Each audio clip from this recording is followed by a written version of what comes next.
Bu evrenin kaderini bir insanın ellerine bırakmayacağım. Benim Omnitrix'im çalışmıyorsa ben de onunkini alırım. Sanak. Ve ben Tennyson'dan başlayarak bunların hepsini ödeteceğim. O gün gelene kadar bana acılı patates getirin! Albedo. Onu sadece kötü adam olarak tanıyor olabilirsiniz ama gerçekler sandığınızdan çok daha karmaşıktı. Bu yalnızca bir intikam hikayesi değildi. Aynı zamanda kimliğini kaybetmiş bir zahinin haklı olduğunu kanıtlamak için her şeyi riske attığı bir trajediydi. Peki şunu merak ettiniz mi? Albedo gerçekten haksız mıydı? Azmut'un ona verdiği ceza düşündüğümüz kadar adil miydi? Yoksa o yanlış anlaşılmış bir deha mıydı? Bugün Albedo'nun derin motivasyonlarını, kibir ve hırsın onu nasıl dönüştürdüğünü ve en önemlisi onun gerçekten haklı olup olmadığını tartışacağız. Ancak videomuza geçmeden önce like atmayı, kanalımıza abone olmayı ve bildirimler butonuna basmayı unutmayalım. Ayrıca bana ve kanalıma destek olmak adına videolarımıza hype puanı gönderebilirsiniz. Evet, eğer hazırsanız hemen videomuza geçelim. Dönüştüğüm bu lanetli insan formunda kaçıp durduktan sonra kendi şeklime geri döneceğim. Bu değişim listesinde Galvin yok.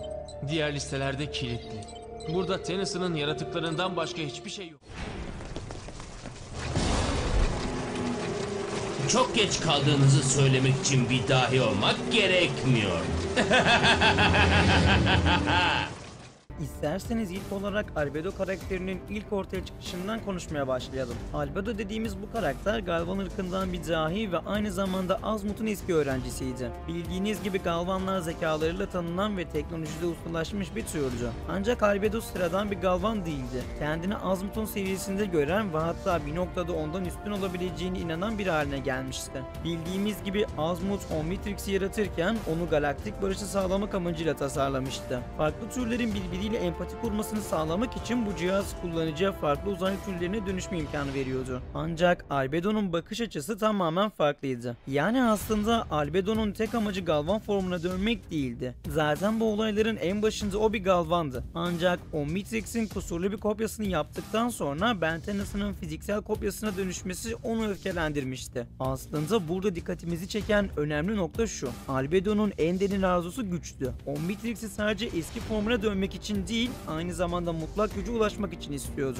Galvan formunda bile onun nihai hedefi Omnitrix'in gerçek potansiyeline sahip olmaktı. Peki şunu merak ettiniz mi? Azmut'un bu sert tavrı bir korkunun yansıması olabilir mi? Çünkü baktığımız zaman seri içinde Albedo'ya gerçekten fazlasıyla sert davranıyordu. Aslında Albedo'nun bu kibirli yaklaşımı Azmut'un onu sert bir şekilde reddetmesine yol açmıştı. Peki bunun nedeni neydi? Azmut'un geçmişine baktığımızda bu sert tavrın arkasında çok daha derin bir sebep yatıyor. Daha önceki videolarımda da bahsetmiştim. Gençken Azmut tıpkı Albedo gibi kibirli ve kendine aşırı güvenen biriydi. O dönemde Askolan adlı muazzam bir silah yarattı, ancak bu silahın gücü bir gezegenin yok olmasına neden olmuştu. Elbette bu yıkım Azmut'u derinden etkiledi ve onun Omnitrix yaratmasına neden olmuştu. Artık amacının yıkım değil, barış ve anlayış olduğunu anlamıştı. Bu yüzden Omnitrix'in yalnızca sorumluluk sahibi ellerde olması gerektiğine inanıyordu. Düşündüğümüz zaman Albedo'nun kibri ve güç arzusu Azmut'a kendi geçmişindeki hataları hatırlatıyordu. Onun Omnitrix'i kullanmasına izin vermek Azmut için Ascalon'un felaketini bir kez daha yaşamak anlamına geliyordu.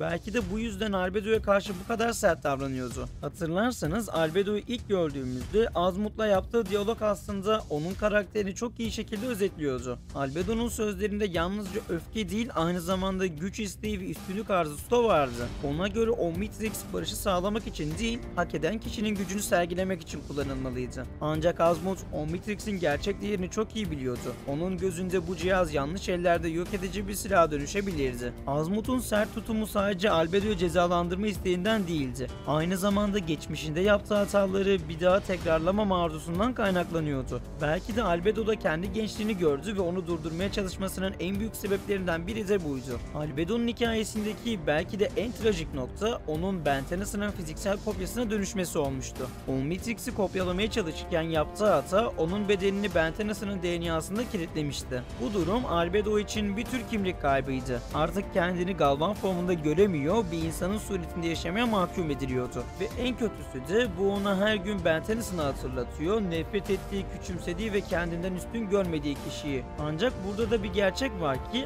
Albedo'nun öfkesi sadece formuna sıkışıp kalmaktan ibaret. O kendi üstünlüğünü kanıtlamak ve Azmut'u haksız çıkarmak istiyordu. Beni yenmek ve Omnitrix'i ele geçirmek onun için sadece bir intikam değildi, aynı zamanda bir zafer anlamına geliyordu. Albedo Omnitrix'i ele geçirip eski formuna dönmek istiyordu. Bu amacı bir noktaya kadar anlaşılabilir. Ancak sorun bunun için seçtiği yöntemlerdi. Ben Tennyson'ı öldürmeye çalışması, masumları tehlikeye atması ve hatta bazı noktalara galaksiyi tehdit etmesi onun haklı davasını tamamen gölgede bırakmıştı. Gerçek şu ki Albedo hiçbir zaman sadece özgürlüğüne kavuşmak istemedi. O güç istiyordu. Düşündüğümüz zaman başlangıçta Albedo'nun haklı olabileceği bazı noktalar vardı. Azmut'un Omnitrix'i tasarlama amacı galaktik barış ve farklı türlerin birbiriyle empati kurmasını sağlamakken, Albedo bu cihazı güç elde etmek ve üstünlük kurma amacıyla kullanmak istiyordu. Bu noktada Albedo'nun kendi potansiyelini görme ve başarıya ulaşma isteği anlaşılabilir. Kendisinin bir Galvan olarak üstün bir zekaya sahip olduğunu ve Azmut'a yakın bir seviyeye gelebileceğini düşündüğü bir dönemde Omnitrix'in ona ait olması gerektiğini hissetmesi elbette çok doğaldı. Ancak zamanla Albedo'nun tutumu kibire ve güce olan düşkünlüğüne dönüşmüştü. Onun haklı olduğu noktalar güç arayışında aşırıya kaçması ve intikamı seçmesiyle gölgede kalmıştı. Ben Tennyson'a duyduğu öfke ve Azmut'un kibirli geçmişine olan benzerliği onu şiddetli ve tehlikeli yöntemler kullandırmaya yönlendirmişti.